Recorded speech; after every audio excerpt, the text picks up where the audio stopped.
Bienvenue sur la chaîne Le Pixel Bleu. Dans cette vidéo, je vais vous parler du lecteur Blu-ray 4K de Panasonic. Donc c'est le modèle UB820. C'est un modèle qui a 4 ans mais qui est encore considéré comme une référence à l'heure actuelle. Donc voilà, il est toujours pertinent en 2024. Je vais vous donner les paramètres à vérifier et puis mes premières impressions puisque ça fait une semaine que je l'ai.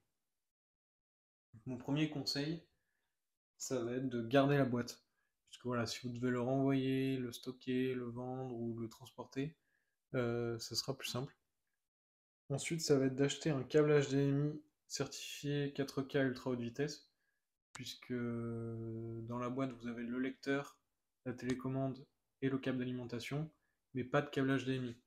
Donc c'est important d'en avoir un. Moi, j'ai opté pour le modèle Pearl de chez AudioQuest. C'est ce qu'il y avait dans le magasin où j'ai acheté le lecteur, donc c'était plus simple. Mais je pense qu'il y a, enfin j'en suis sûr, même il y a des alternatives moins chères sur le marché. Donc voilà. Une fois que vous aurez installé votre lecteur, dans le menu principal, il vous faudra faire la mise à jour, donc soit via le Wi-Fi ou via un câble Ethernet. Et donc ça se passe dans Configuration, Réglage lecteur, puis tout en bas dans Système, vous aurez Mise à jour du firmware. Et là, tout simplement, cliquez sur Mettre à jour maintenant. Et bon, moi c'est fait, mais voilà, vous vous laissez guider, c'est assez simple, ça prend une bonne dizaine de minutes.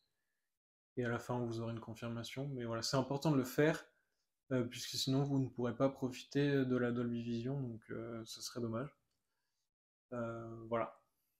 Et ensuite, dans HDMI, vous pourrez activer le réglage Dolby Vision, puisque malgré la mise à jour, il reste sur off. Donc voilà, pensez à l'activer.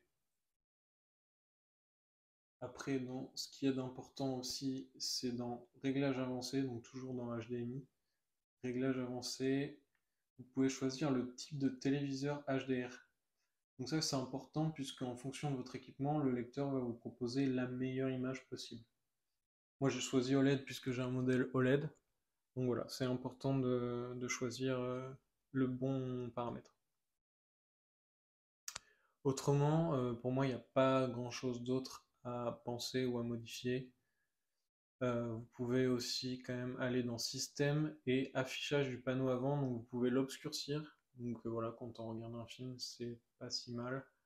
Mais par contre, vous pouvez pas l'éteindre. Après, également, quand on retourne sur le menu principal, dans Configuration, vous pouvez modifier le fond d'écran, donc il y a plusieurs couleurs. Et puis vous pouvez mettre une image perso depuis une clé USB. Donc voilà. Après, pour les premières impressions, donc c'est vrai que j'avais beaucoup lu ou entendu qu'il faisait très plastique. Bon, bah, c'est vrai, hein, il est en plastique, il n'y a pas de doute. Après, en termes de rendu, une fois installé, je trouve que c'est plutôt un bel objet. Donc voilà, plutôt élégant en fait. Donc moi, ça me va. Par contre, la télécommande, bon, là, je dois rejoindre les critiques. Elle est vraiment pas terrible.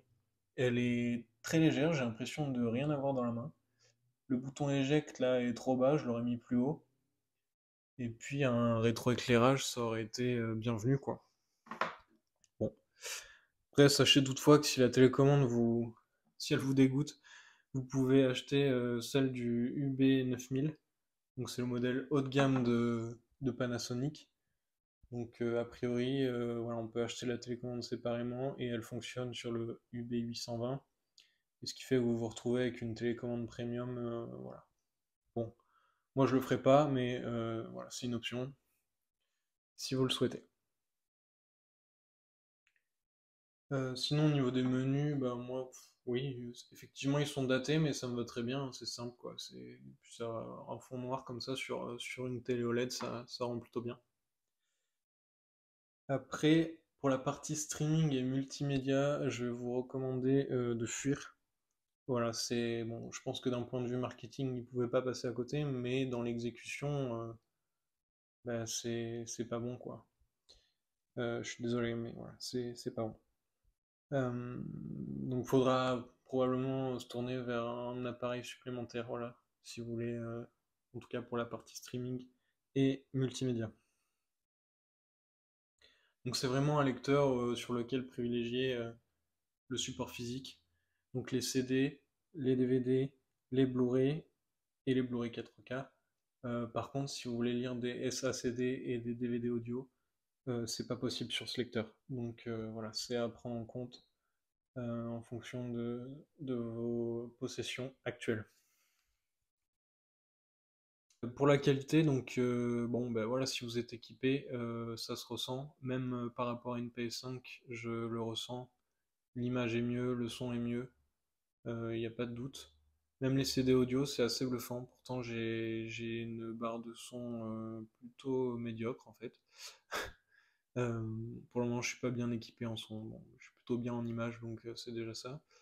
Mais voilà, c'est c'est net. Donc voilà. Écoutez, voilà, si cette vidéo vous a été utile, vous pouvez mettre un j'aime. Si vous avez des questions ou des remarques, vous pouvez les laisser en commentaire. Et puis, je vous invite à vous abonner si vous le souhaitez. En attendant, je vous dis, portez-vous bien et à la prochaine.